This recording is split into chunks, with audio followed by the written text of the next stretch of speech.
So our Green Bay Packers defeat the New Orleans Saints 18-17 in what can only be described as one of the weirdest games I've ever seen. Now, I got to say, they were down so far, partly due to just stupid pre-snap penalties, mostly by the offensive line in the first quarter. Just awful. The defense played relatively well, even when Derek Carr was in the game. Played relatively well. The special teams gave up that punt return, which was infuriating in to say the least. I think this is kind of what we're going to expect from this team this year.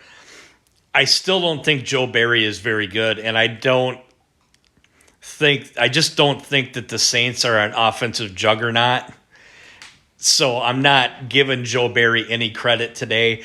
Still don't think he's very good. I think some guys stepped up. Rashawn Gary was a freaking beast today, but that's just due to Rashawn Barry being an absolute beast, nothing to do with anything Joe Barry did. I got to give it up for Jordan Love.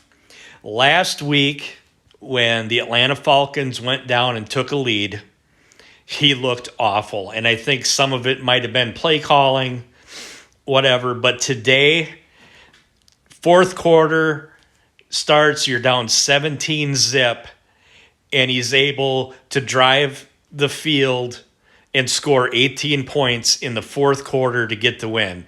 Made some really nice plays, picked on a DB that going against Dobbs that was just he found the guy to pick on. Throughout the game, he figured it out. I think going into the fourth quarter, he had less than 100 yards passing. So for him to finish the way he did now,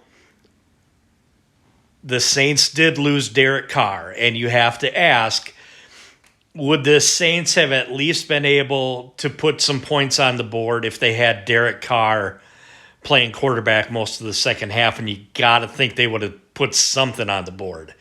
But that being what it is, he was out. He hurt his shoulder. I hope he's okay. I really like Derek Carr. I hope he's okay. But he wasn't there.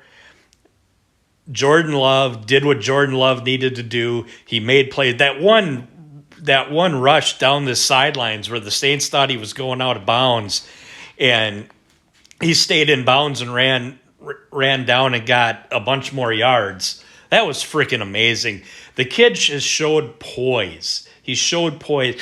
It isn't always good, but I don't necessarily think that it isn't always good due to him.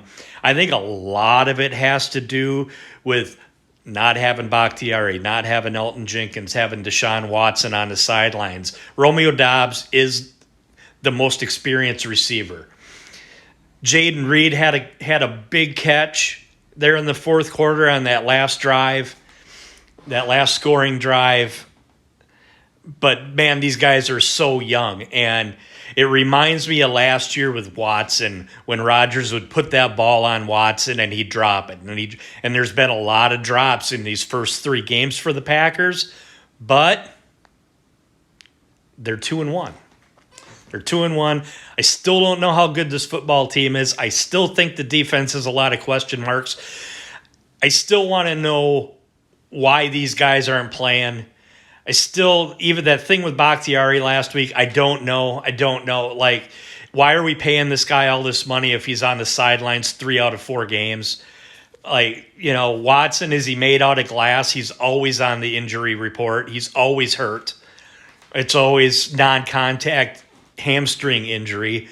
Like, but man, if they can get these wins early on with these guys out, how good are they going to be when some of these guys come back? That's kind of my takes from today. Packer fans, let me know what you think. Are you excited? Are you like, whew, got one? How are you? What are you thinking? All right, guys, enjoy the rest of the afternoon of football.